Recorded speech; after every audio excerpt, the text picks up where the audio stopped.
छ भने बच्चामा टिबी नहोस् भनेर पनि आइसोनेजाइड प्रिभेन्टिभ थेरापी प्रयोग गरिन्छ। तर बच्चामा चाहिँ आइसोनेजाइड रिफाम्पिसिन दुईटै प्रिभेन्टिभको रूपमा पनि प्रयोग गर्न सकिन्छ भन्ने छ है। आइपिटी चाहिँ सधैँ प्रयोग गरिँदैन। एचआइभी र 6 महिनाभन्दा मुनिको बच्चा आमामा एक्टिभ टिबी छ भने प्रयोग गर्न सकिन्छ। यो पनि प्रिभेन्सनको रूपमा लिइन्छ।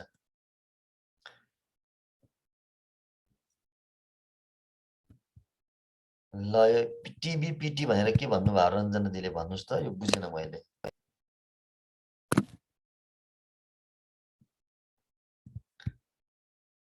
मैले नबुझे हो कि मैले अब टिबी पिटी भन्ने शब्दै बुझेन मैले। ल टिबीमा यति हो कमन कुराहरू हेर्नुहोस् है। अब ड्रग्सको चाहिँ फार्माकोलोजीमै छलफल गर्नु होला है। Next one is the leprosy. अर्को इम्पोर्टेन्ट डिजिज चाहिँ ल्याप्रोसी। ल्याप्रोसीलाई चाहिँ सोसियल डिजिज पनि भनिन्छ, ह्यान्सन्स डिजिज पनि भनिन्छ, ओल्डेस्ट डिजिज पनि भनिन्छ हैन। सोसियली डिस्क्रिमिनेटेड डिजिज पनि भनिन्छ, बलि भेदभाव गर्ने रूपमा पर्छ र इन्फेक्टिभिटी धेरै हुने र प्याथोजेनिसिटी कम हुने डिजिज पनि भनिन्छ र धेरै नामहरू छ यसको है। इन्फेक्सन चाहिँ धेरैलाई हुन सक्छ तर डिजिज चाहिँ खासै हुँदैन। टिबीपिटी भन्छ त्यसलाई, मलाई यो शब्द चाहिँ थाहा भएन है। टिबीपिटी भनेको के हो यसको full form? TB preventive therapy भन्न खोज्नु भयो हो? आइसोलेसन प्रिभेन्टिभ थेरापी अथवा टिबी प्रिभेन्टिभ थेरापी ठिकै छ, त्यस्तो युज गर्नु। मैले यो शब्द चाहिँ खासै मैले क्याच गर्न सकिनँ है। टिबी ट्युबरक्लोसिस प्रिभेन्टिभ थेरापी भन्न खोज्नु भयो, ल ठिकै छ। युजली बढी शब्द त आइपिटी नै युज गर्छ, ठिकै छ। मैले त्यो शब्द एसएस नभएको हुनसक्छ।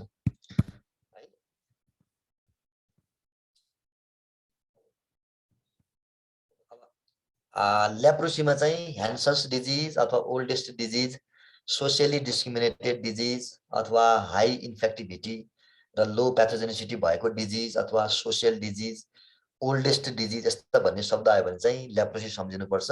सोसियल डिजिज भन्ने शब्द एकचोटि सोधेको छ, ह्यान्सन्स डिजिज एकचोटि सोधेको छ होइन।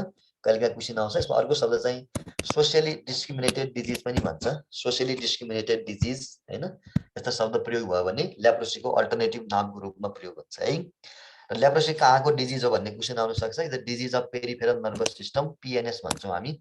पेरिफेरल नर्भस सिस्टमको डिजिज हो तर सिम्पटम चाहिँ कहाँ देखिन्छ? छालामा देखिन्छ है। Symptom appears in skin, symptom चाहिँ छालामा देखिन्छ है। र ल्याप्रोसीले नर्भस सिस्टमको पनि स्पेसली स्वान सेलमा असर गर्छ। एनाटोमी पढ्ने बेला आएको होला स्वान सेल भनेर। It affects the Schwann cell of nervous system. र सिस्टमको कुरा गऱ्यो भने reticuloendothelial system, skin, nervous system धेरैमा असर गर्ने भयो।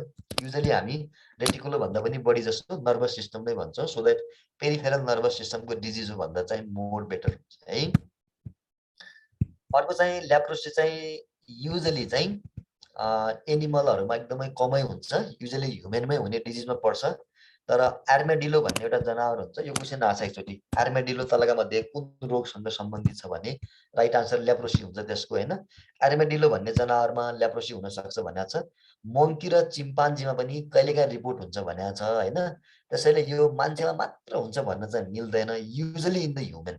योभन्दा बाहेक आर्मेडिलो, मङ्की र चिम्पान्जीमा पनि ल्याप्रोसी रिपोर्ट हुन सक्छ भनेको छ है। त्यसैले इक्जाममा चाहिँ क्वेसन आएको छ आर्मेडिलो चाहिँ कुन रोगसँग सम्बन्धित छ भनेर। आर्मेडिलो कुन रोगसँग सम्बन्धित छ भन्यो भने ल्याप्रोसी सम्झिनु होला है। यो पास क्वेसन हो है। त्योभन्दा बाहेक मङ्की र चिम्पान्जीमा पनि रिपोर्ट हुन सक्छ भनेको छ है। होइन होइन तपाईँलाई नजानेर सोध्यो, किन सोध्नु भयो? मैले त्यो शब्द चाहिँ मैले क्याच गर्न सकिनँ कि। मैले प्रयोग गर्ने धेरै रिफरेन्सहरूमा चाहिँ आइपिटी नै लेखेको हुन्छ। अब त्यसलाई यसमा सर्ट फर्म त धेरै युज गर्छ। टिबी प्रिभेन्टिभ थेरापी भन्न सक्छ, त्यो त नराम्रो के भएर होइन। आइपिटी भन्ने शब्द मैले बढी युज गर्छु, त्यसैले भनेको मैले। त्यो शब्द त त्यो त सबै सर्ट फर्म त कहाँ सबैलाई थाहा हुँदैन होइन। जेपिटीको अर्थ जेरिपुरी तरकारी पनि हुन्छ क्या। मलाई जेपिटी दिनुहोस् खाना भयो भने कहाँ बुझ्छ त नि होटलवालाले। त्यही भएर सबै शब्द त यादै हुँदैनन् कि, यति धेरै युज हुन्छ टिबी र एचआइभीमा सर्ट फर्महरू खुदै छोडिदिनुहोस्, सो द्याट सबै एक्सेस नहुन सक्छ। मैले पनि नजानेरै सोधेको तपाईँलाई। टिबीपिटी भन्ने शब्द मैले त्यति प्रयोग गरेको थिएन, मैले भन्ने बेला चाहिँ आइपिटी नै भन्दै, त्यही भएर है। त्यो गाइडलाइनमा नयाँ आएको हुनसक्छ, मैले हेरेको छैन आजभोलि आइपिटी गाइडलाइन। त्यसैले त्यो शब्द मैले पनि तपाईँलाई नजानेरै सोधे हो, तपाईँले पनि मलाई नजानेरै सोध्नुभयो। तपाईँले चाहिँ ड्रग्सको बारेमा सोध्नुभयो, मैले भनिहालेँ। जस्तो शब्द चाहिँ मैले आइपिटी नै भन्नुभयो कि होइन भनेर मैले क्याच गर्न सकिनँ, त्यही भएर भनेको। नो प्रब्लम, कुरा आइहाल्यो नि होइन, शब्द मात्रै क्याच नभएको। ल त्यसपछि अर्को चाहिँ ट्युबर ल्याप्रोसीमा चाहिँ कस्तो हुन्छ भने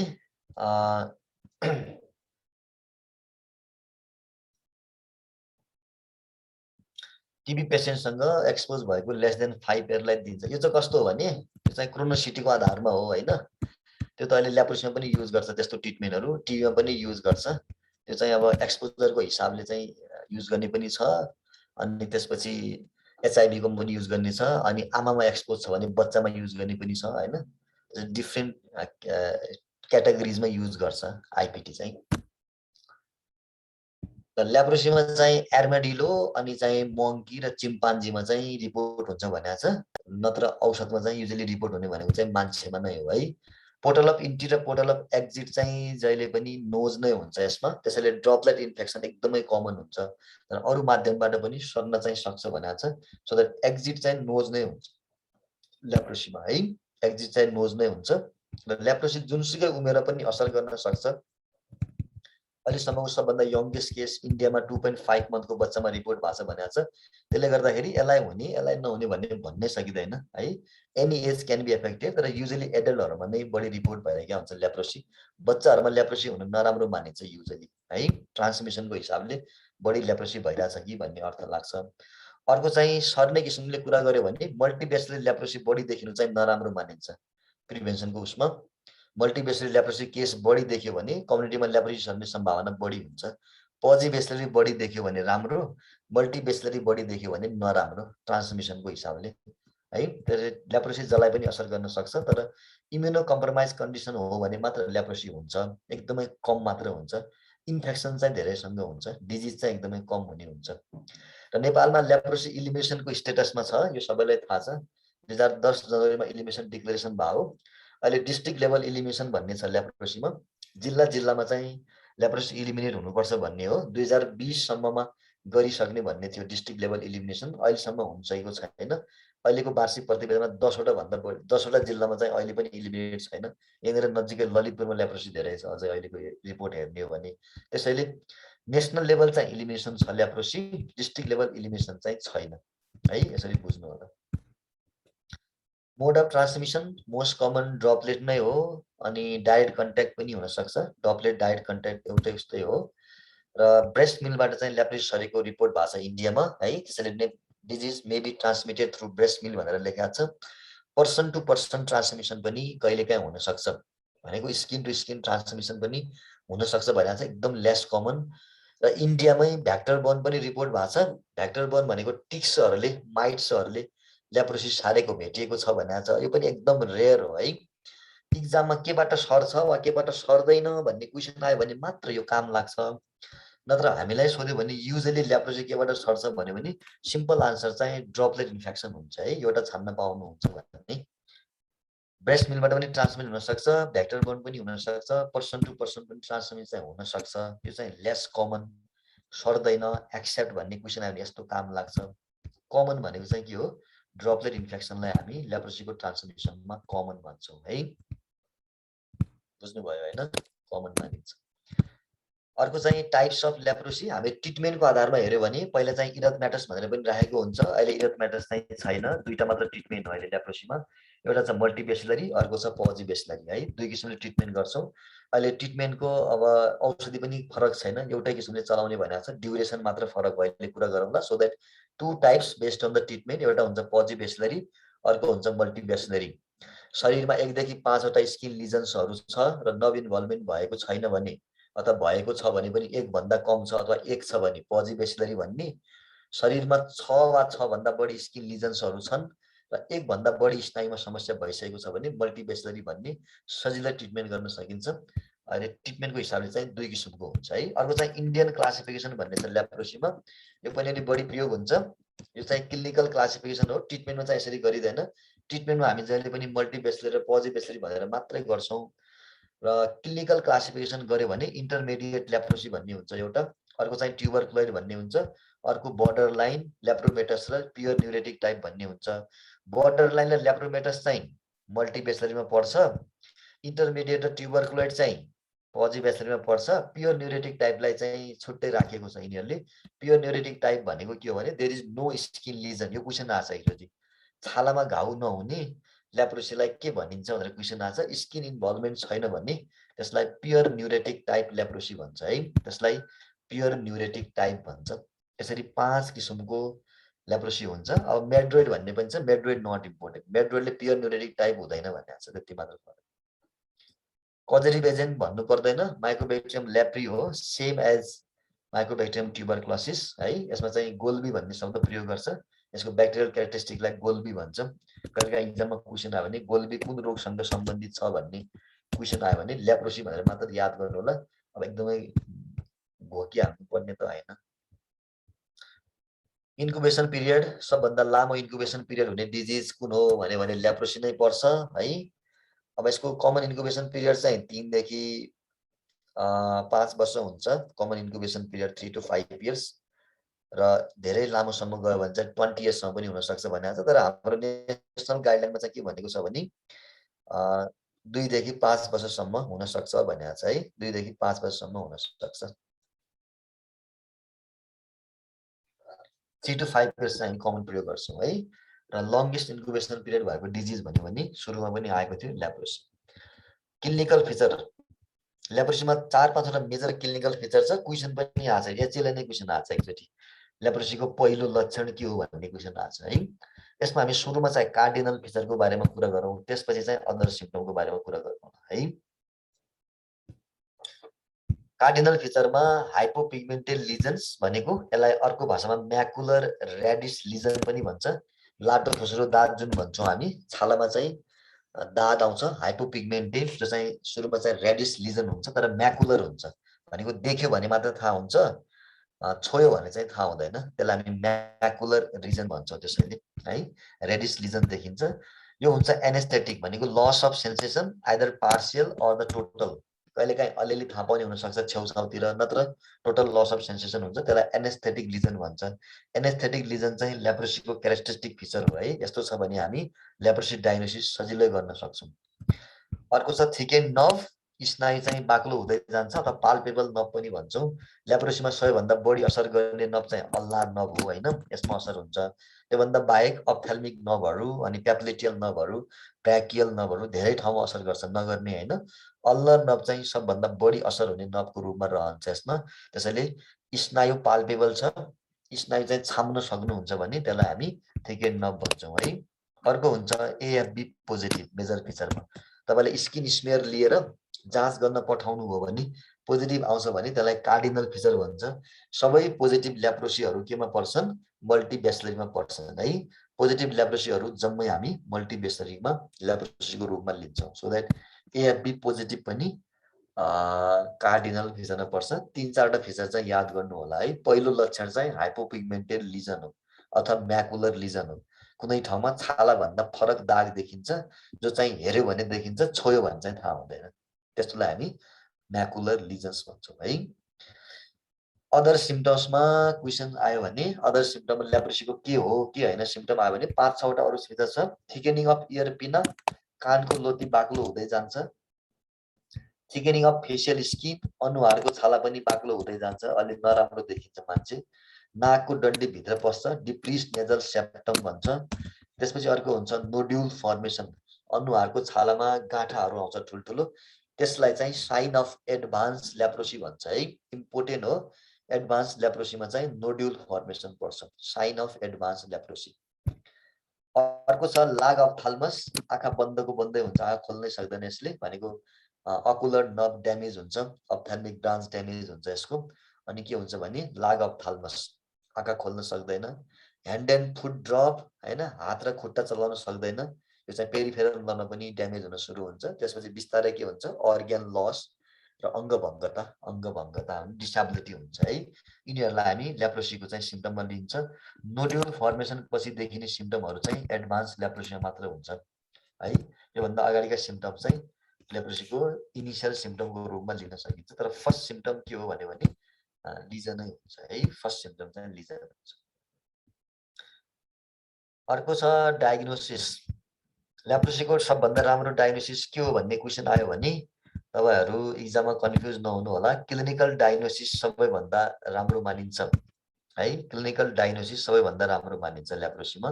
भनेको एक्जामिनेसनबाट सजिलै ल्याप्रोसी डायग्नोसिस गर्न सकिन्छ। कहिलेकाहीँ तपाईहरुले डायग्नोसिस गरेको केस शरीरमा 10 वटा लिजन भयो भने ल्याबबाट नेगेटिभ आउँछ, ल्याप्रोसी होइन भन्नु मिल्दैन। त्यसैले क्लिनिकल चाहिँ सबभन्दा राम्रो मान्छ। यसमा कटन टेस्ट र लाइट टच टेस्ट प्रयोग गर्छ। यो दुईटा शब्द प्रयोग गरिन्छ एक्जाममा। कटन टेस्ट अथवा लाइट टच टेस्ट केमा प्रयोग गर्छ भन्यो भने ल्याप्रोसी भनेर याद गर्नु होला। यसमा चाहिँ छुने हो, आँखा बन्द गराएर उता फर्काएर छुने बेलामा उसले मलाई थाहा भएन भन्छ भने एनेस्थेसिया भयो, अनि त्यसलाई हामी ल्याप्रोसीको लिजन भन्छौँ है। अनि डायग्नोसिस गर्नु पर्यो भने अघि भने जस्तो 1 देखि 5 वटा लिजन छ भने पजिबेसिलरी भन्ने, 6 भन्दा माथि लिजन छ भने चाहिँ मल्टिबेसिलरी भन्ने। यसरी दुईटा प्रयोग गरिन्छ है। सजिलै डायग्नोसिस गर्न सकिन्छ यसमा। अर्को भिएमटी हुन्छ, भोलेन्ट्री मसल टेस्ट पनि युज गर्छ यसमा। भोलेन्ट्री मसल टेस्टमा चाहिँ उसको नर्भ ड्यामेज कति भएको छ भनेर हेर्ने हो। यसमा चाहिँ उसलाई केही तान्न लगाइन्छ र केही समाउन लगाइन्छ, आँखा जोरले बन्द गर्न लगाइन्छ भनेको भोलेन्ट्री मसलहरूको काम गर्न लगाइन्छ उसलाई। अब उसले सामान्य काम पनि गर्न सक्दैन भने त्यसमा हामी नर्भ इन्भल्भमेन्ट धेरै भएको भनेर आइडेन्टिफाई गर्छौँ। यो चाहिँ अहिले एडभान्स ल्याप्रोसीमा हुन्छ, त्यसलाई हामी भिएमटी टेस्ट भन्छौँ, भोलेन्ट्री मसल टेस्ट। अर्को छ एएफबी, एसिड फास्ट बेसिलाई टेस्ट। यो चाहिँ स्किन लिजन्सहरू लिने हो, कानको लोतिर घाउबाट लिनुपर्छ। अनि टिस्यु फ्लुइड स्याम्पल लिएर त्यसमा एएफबी टेस्ट गरे जस्तै सेम हो। पोजिटिभ आयो भने मल्टिबेसिलरी ल्याप्रोसी भनिन्छ है। स्लिट एन्ड स्क्रैप मेथड प्रयोग गर्छ, कोतर्ने हो है। अब धेरै रगत आउने गरी कोतर्नु हुँदैन, टिस्यु फ्लुइड निकाल्ने गरी कोट्नुपर्छ। स्लिट एन्ड स्क्रैप मेथड भन्ने शब्द प्रयोग गर्छ।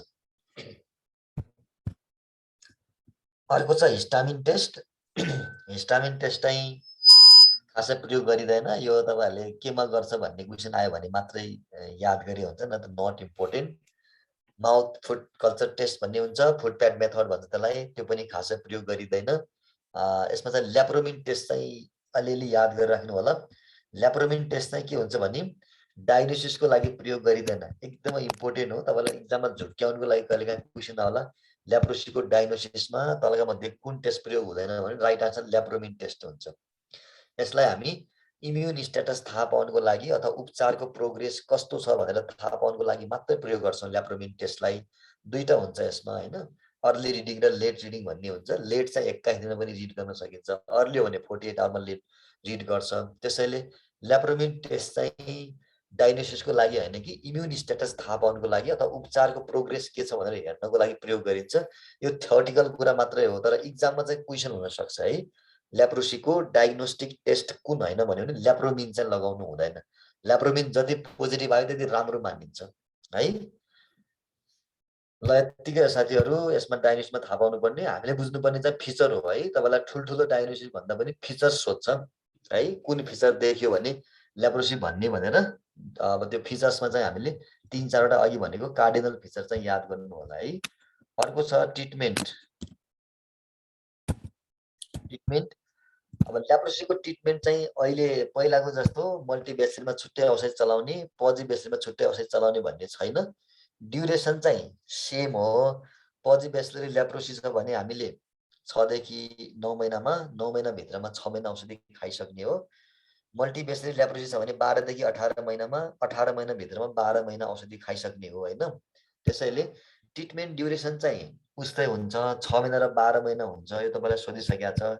पजिबेसिल ल्याप्रोसीको उपचार चाहिँ 6 महिना हुन्छ, मल्टिबेसिल ल्याप्रोसीको उपचार चाहिँ कति हुन्छ 12 महिना हुन्छ। तर पहिला हामी पजिबेसिलरीमा चाहिँ क्लोफाजिमिन युज गर्थेनौँ हैन, मल्टिबेसिलर मात्र युज गर्थ्यौँ। ट्रिटमेन्ट चाहिँ फरक फरक आउँथ्यो।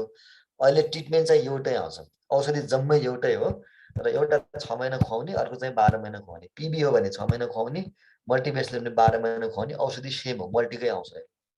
सबै ल्याप्रोसीका केसहरूलाई मल्टिबेसिलरी ट्रिटमेन्ट गर्ने भन्ने आछ।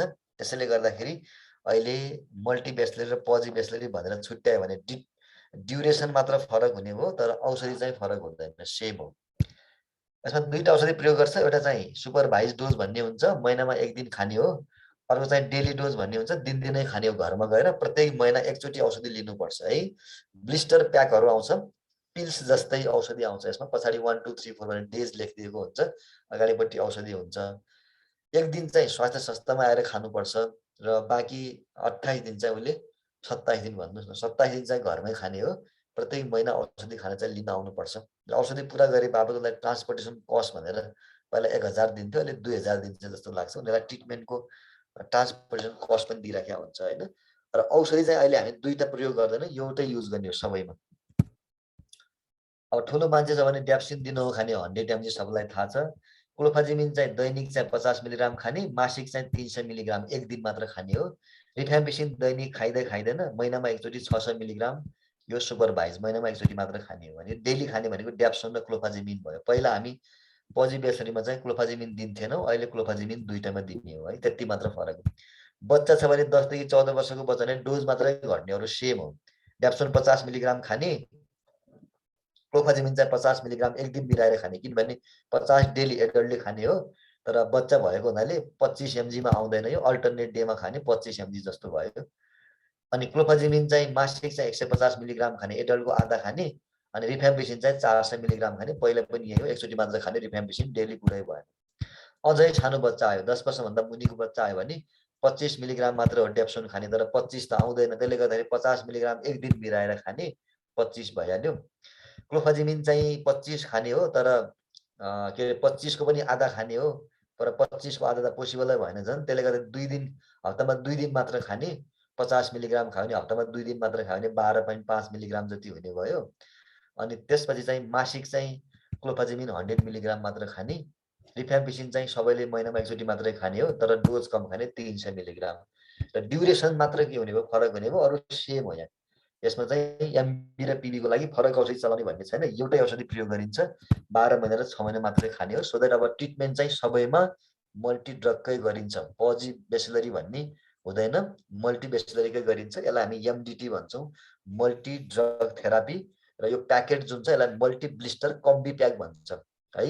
मल्टी ब्लिस्टरमा आउँछ, यो मल्टिपल ब्लिस्टरहरू हुन्छ र कम्बाइन प्याक हुन्छ है। मल्टी ब्लिस्टर कम्बी प्याकको हिसाबले औषधि खाने हो है। ल यत्तिकै हो साथीहरू लेप्रोसीको ट्रिटमेन्टमा। अब तल अनुसार कति दिने भन्ने चाहिँ नट इम्पोर्टेन्ट। अब यो रोम थेरापी भन्ने पनि तपाईँ कहीँ देख्न सक्नुहुन्छ। आजभोलि रोम थेरापी खासै प्रयोग गरिँदैन। रोम थेरापी भनेको खास के हो भने रिफाम्पिसिन, ओफ्लोक्सासिन र मिनोसाइक्लिन चाहिँ सिंगल डोज रेजिमेन चाहिँ इरथम्याटस लेप्रोसीमा प्रयोग गर्ने भनेर एकचोटि डब्ल्युएचओले यो सेड्युल निकालेको थियो। अहिले खासै प्रयोग गरिँदैन। अहिले प्रयोग हुने भनेको जस्ट के हो, एमबी र पिबी मात्र हो है। रोम थेरापी पनि लेप्रोसीको ट्रिटमेन्टमा चाहिँ प्रयोग गरिन्थ्यो, स्पेसली इरथम्याटस लेप्रोसीमा सिंगल डोज युज गर्ने हो यिनीहरूको। अहिले यो सेड्युल छैन, अहिले प्रयोग हुँदैन है। र लेप्रोसीको उपचार पुरा गरिसकेका बिरामीलाई आरएफटी भन्छ, रिलिफ फ्रम ट्रिटमेन्ट अथवा रिलिज फ्रम ट्रिटमेन्ट भन्छ। उपचार पुरा गरिसकेपछि उत्तिकै छोड्नु हुँदैन बिरामीलाई। कहिलेकाहीँ बरु यो चाहिँ क्वेसन हुनसक्छ, पजिबेसलरीका केस हुने भने 2 वर्षसम्म फलोअप गरिराख्नुपर्छ। मल्टिबेसलरी केस हुने भने चाहिँ 5 वर्षसम्म फलोअप गरिराख्नुपर्छ। वर्षमा एकचोटि कम्तीमा भेट्नुपर्छ यिनीहरूलाई है, कुनै कम्प्लिकेसन्सहरू देखियो कि भनेर है। त्यसैले हामी फलोअप चाहिँ कहिलेकाहीँ क्वेसन हुनसक्छ। पजिबेसलरी चाहिँ महिनामा के अरे वर्षमा एकचोटि 2 वर्षसम्म, र मल्टिबेसलरी चाहिँ उपचार निको भइसकेपछि वर्षमा एकचोटि 5 वर्षसम्म फलोअप गरिराख्नुपर्छ है। यसरी हामी फलोअपलाई पनि ट्रिटमेन्टसँग लिङ्कअप गर्नुपर्छ है। अब लेप्रोसी निको भयो भनेर छोडिदिनु हुँदैन, उनीहरूमा पछि डिसेबिलिटीहरू देखियो भने गाह्रो हुनसक्छ। ल यो भन्नुभयो। यो स्लाइड यो तपाईँहरू अहिले यो ट्रिटमेन्ट सुरु गरिसकेका छ, अहिले होइन 2-3 वर्षै भइसक्यो सुरु गरेको।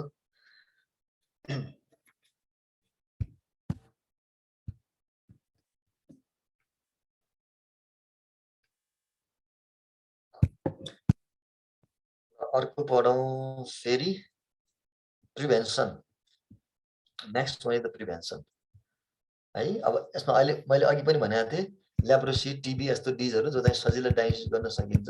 यी डिजिजहरूमा चाहिँ अर्ली डायग्नोसिस र प्रम्प्ट ट्रिटमेन्ट चाहिँ सबभन्दा राम्रो प्रिभेन्सनको रूपमा लिइन्छ, त्यसलाई हामी इडिपिटी भन्छौँ होइन। यसमा पनि यही नै हो, लेप्रोसीमा अरू पोसिबल छैन हेर्नुहोस् है। त्यसैले जति सक्दो चाँडो केस आइडेन्टिफिकेसन गरिदिनु र त्यसको ट्रिटमेन्ट गर्नुभयो भने यसलाई सबभन्दा राम्रो प्रिभेन्सनको रूपमा लिइन्छ। अब केस आइडेन्टिफिकेसनको क्राइटेरियाहरू हुन्छ यसमा है।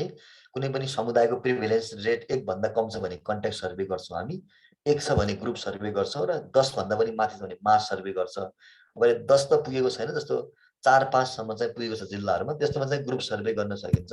भनेको के हो भने केस जति सकिन्छ आइडेन्टिफाई गर्ने र तिनीहरुको चाहिँ समयमा उपचार गर्नु हो भने सजिलो इन्टरप्सन हुन्छ। सबभन्दा बेस्ट स्ट्र्याटेजी मान्छ प्रिभेन्सनमा है। अर्को चाहिँ प्रिभेन्सनमा अहिले एलपीईपी भनेर आछ, leprosy post exposure prophylaxis, single dose rifampicin use गर्छ यसमा। यो भनेको के हो भने कसैको घरमा ल्याप्रोसीको बिरामी छ वा कसैको समुदायमा ल्याप्रोसीको बिरामी छ भने कति छ 50 देखि 100 घरधुरी एरियामा, तराई हो भने 100, पहाड हो भने 50 यसरी राखेको छ यिनीहरु, मलाई एक्ज्याक्ट याद भएन। जस त्यो एरियामा चाहिँ त्यहाँ वरिपरि बसोबास गर्ने सबै मान्छेहरुलाई र त्यो परिवारका सदस्यहरुलाई के गर्छ भने सिंगल डोज रिफाम्पिसिन खुवाउँछ। जसको परिवारमा ल्याप्रोसीको बिरामी छ वा जसको समुदायमा ल्याप्रोसीको बिरामी छ भने 50 एरिया घरधुरीसम्म चाहिँ औषधि खुवाउँछ। त्यसलाई हामी ल्याप्रोसी पोस्ट एक्सपोजर प्रोफाइलेक्सिस वा सिंगल डोज रिफाम्पिसिन प्रोफाइलेक्सिस भन्छ त्यसलाई। ठुलो मान्छे हो भने 600, अलि सानो छ भने 450, अलि सानो छ भने 300, जो डोज अघि हामीले प्रयोग गरेको सेम डोज खुवाउँछ। त्यसलाई हामी ल्याप्रोसी पोस्ट एक्सपोजर प्रोफाइलेक्सिस भन्छ है, एलपीईपी भन्छ। Single dose rifampicin. त्यसैले ल्याप्रोसीमा प्रयोग हुने प्रोफाइलेक्टिक ड्रग कुन हो भने चाहिँ रिफाम्पिसिन राइट हुन्छ है। यो चाहिँ 2015 बाट पूर्वी तराईको 3टा जिल्ला हो जस्तो लाग्छ, झापा, मोरङ र त्यहाँ आसपासको जिल्लाको नाम नलेख्नु होला, म एक्ज्याक्ट बिर्से। जोस यो चाहिँ 2015 बाट सुरु भएको हो, यो एसडीआर भनेर सिंगल डोज रिफाम्पिसिन भन्छ है। अरु मान्छेलाई खुवाउने हो है, उसको ल्याप्रोसीको कन्ट्याक्टमा आएका, अघि भने जस्तै टिबीमा थियो नि हैन, आइसोलेसन प्रिभेन्टिभ थेरापी अथवा टिबी प्रिभेन्टिभ थेरापी भने जस्तै त्यसको कन्ट्याक्टमा आएका मान्छेहरूलाई चाहिँ के गरिन्छ, यो औषधि खुवाइन्छ। अब एकदमै लङ ड्युरेसन भयो भने त यो औषधिको काम छैन, हेर्नुस् है। जति सक्दो चाँडो खुवाएको अथवा सर्टेन इयर्स भित्र खुवाएको चाहिँ राम्रो मानिन्छ है। त्यसमा चाहिँ डिजिज डेभलप नहोस् भनेर खुवाउने हो। रिफाम्पिसिन खुवाउँछ है प्रोफाइलेक्टिकको रूपमा। र अर्को भनेको बीसीजी भ्याक्सिनेसन। बीसीजी भ्याक्सिन लगाएको मान्छेहरुमा टिबी पनि कम हुन्छ भनेको छ। बीसीजी भ्याक्सिनेसन नेक्स्ट वान है, बीसीजी भ्याक्सिन। तर ल्याप्रोसीको लागि धेरै काम त गर्दैन, टिबीको पनि पल्मोनरी टिबीमा खासै रोल नहुने भावनाले अब एन्टिजेनिक फर्म चाहिँ भयो, त्यसले गर्दाखेरि अलिअलि प्रिभेन्टिभ रोल हुन्छ है। बीसीजी भ्याक्सिनलाई पनि प्रिभेन्सनको रूपमा चाहिँ लिन सकिन्छ, नलिने भन्ने हुँदैन। सर्वेको बारेमा भन्नुभएको छ, प्रिभिलेन्स चाहिँ यस्तो हो के, प्रिभिलेन्स रेट कति छ भनेर हेर्ने हो। प्रिभिलेन्स रेट 1 भन्दा कम छ भन्ने कन्ट्याक्ट सर्वे गर्ने। कन्ट्याक्ट सर्वे भनेको के हो भने जहाँ बिरामी छ उसको कन्ट्याक्टमा आएकालाई मात्र जाँच्ने, अरूलाई जाँच्नु परेन। अब प्रिभिलेन्स रेट 1 छ वा त्योभन्दा बढी आयो भने, प्रिभिलेन्स रेट 1 वा त्योभन्दा बढी आएको बेलामा चाहिँ ग्रुप सर्वे गर्ने। ग्रुप भनेको जुन समुदायमा बिरामी छ त्यो समुदायका धेरै मान्छेलाई ल्याप्रोसी छ कि भनेर जाँच्ने, त्यस्तो सर्वे गर्ने। यदि 10 नै आयो, प्रिभिलेन्स रेट 10 वा त्योभन्दा माथि नै आयो भने त्यसपछि समुदायको मान्छे खोज्नु परेन, सबैलाई गर्ने। त्यसपछि त्यो कम्युनिटीभरि अथवा त्यहाँ जति पनि छन् मान्छेहरू सबैलाई गर्ने। त्यसरी हामी 3 किसिमको सर्वे गर्छौँ। हामी कहाँ चाहिँ ग्रुप सर्वे र कन्ट्याक्ट सर्वे धेरै गर्छ, मास सर्वे नै अलिक कमै हुन्छ है। ग्रुप सर्वे र कन्ट्याक्ट सर्वे हुन्छ। ल ल्याप्रोसी चाहिँ इलिमिनेसन हो नेपालमा। ल्याप्रोसी इलिमिनेसन भनेको के हो भन्ने क्वेसन आउला। ल्याप्रोसी इलिमिनेसन भनेको लेस देन 1 PR प्रिभेलेन्स रेट हेर्छ यसमा। PR less than 1 per 10,000 population. PR less than 1 per 10,000 population हो। यो चाहिँ ओभरअल नेसनल लेभल ल्याप्रोसी इलिमिनेसन मात्र भएको नेपालमा, डिस्ट्रिक्ट लेभल चाहिँ छैन है। अहिले पनि 10 वटा जिल्लामा इलिमिट छैन। ओभरअल चाहिँ ल्याप्रोसी इलिमिट हो नेपालमा। पब्लिक हेल्थ प्रब्लम भन्यो भने जहिले पनि पब्लिक हेल्थ प्रब्लम चाहिँ के हुन्छ भने 1 भन्दा माथि गयो भने पब्लिक हेल्थ प्रब्लम मानिन्छ ल्याप्रोसीमा। अहिलेको एनुअल रिपोर्टमा 0.69 छ हैन। 0.69 भनेको इलिमिनेसनको स्टेटस भयो, प्रति 10,000 मा हेर्छ यो है। कन्ट्याक्ट ट्रेसिङ भन्ने शब्द त खास एसटीआईमा प्रयोग गर्छ, हेर्नुहोस् है। अब कन्ट्याक्ट ट्रेसिङ भन्यो भने गलत त हुँदैन, ल्याप्रोसीमा पनि हामी कन्ट्याक्ट ट्रेसिङ भन्न सक्छौँ त्यसलाई। त्यसमा कन्ट्याक्ट सर्वे भन्छ एक्चुअल शब्द चाहिँ। ट्रेसिङ भन्यो भने चाहिँ रोगै छ त्यहाँ खोजौँ भन्ने जस्तो अर्थ लाग्ने भयो। सर्वे भन्यो भने हेरेर आउन छ कि भन्ने जस्तो अर्थ लाग्ने भयो। कन्ट्याक्ट ट्रेसिङ भन्नुभयो भने गलत त हुँदैन, तर कन्ट्याक्ट ट्रेसिङ भन्ने शब्द एसटीआईमा अलि बढी प्रयोग गरिन्छ है। कन्ट्याक्ट ट्रेसिङ भन्यो भने यहाँ चाहिँ ल्याप्रोसीमा हामी कन्ट्याक्ट सर्वे भन्छौँ। कन्ट्याक्ट ट्रेसिङ भन्नु भने गलत त हुँदैन, तर इक्जाममा कन्ट्याक्ट ट्रेसिङ केमा गर्छ भन्यो भने एसटीआई अप्सन छ भने ल्याप्रोसी भन्दा राइट आन्सर चाहिँ एसटीआई हुन्छ। ट्रेसिङ भनेर चाहिँ अलि हुन्छ कस्तो हुन्छ भने यसमा त्यही मान्छेलाई मात्र थाहा हुन्छ, उसले मात्र भन्न सक्छ कि कसमा एसटीआई हुनसक्छ, उसको सेक्स पार्टनर को हो भनेर उसले ट्रेस गरिदिने हो, त्यसपछि मात्र हामी थाहा पाउँछौँ। त्यसलाई कन्ट्याक्ट ट्रेसिङ भन्छ। कन्ट्याक्ट सर्वे भनेको हामी उसलाई सोध्नु परेन हैन, हामी आफै पनि कमनली सजिलै धेरैमा गर्न सक्छौँ एकैचोटि। कन्ट्याक्ट ट्रेसिङ भनेको धेरैमा भन्दा पनि उसको पार्टनर को हो त खास, त्यसलाई खोज्नुलाई कन्ट्याक्ट ट्रेसिङ भन्छ। सो द्याट एसटिएमा बेटर होला कन्ट्याक्ट ट्रेसिङ भन्ने शब्द। ल साथीहरू, प्रिभेन्सनमा यतिकै हो, आज यतिकै गरौँ। फेरि मेरो हस्पिटल जानु छ, सेम प्रब्लम। अब तपाईहरू केही प्रश्न छ भने भन्नुहोस्, अदरवाइज क्लोज गरौँ है। भोलि हामी कम्युनिकेबल डिजिज सिद्ध्याउँछौँ। भोलि हामी इन्फ्लुएन्जा, अरू के छ तपाईँहरूको त पढ्नु लगभग भ्याइसक्यो। कम्युनिकेबल आज कति क्लास भयो?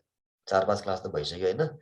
भेक्टर बर्न डिजिज चाहिँ, भेक्टर बर्न डिजिजको छुट्टै टपिक छ, त्यसैमा पढाउनु। त्यहाँ भेक्टरको बारेमा पनि अलिअलि कुरा गर्नुपर्छ। त्यसैले यहाँ हामी कम्युनिकेबल डिजिजको मात्रै कुरा गरौँ। इलिमिनेसनको भनिदिनु भन्नुभएको छ। इलिमिनेसन ल्याप्रोसीको मात्रै है, अरूको त फरक हुन्छ है। फेरि इलिमिनेसनलाई सधैँ उसँग ल्याउनु हुँदैन। इलिमिनेसन भन्यो भने ल्याप्रोसीको कन्टेक्स्टमा चाहिँ प्रिभेलेन्स रेट हो होइन, किनभने क्रोनिक डिजिज भन्नाले प्रिभेलेन्स हेर्छौँ, एक्युट डिजिज भने इन्सिडेन्स हेरिन्छ।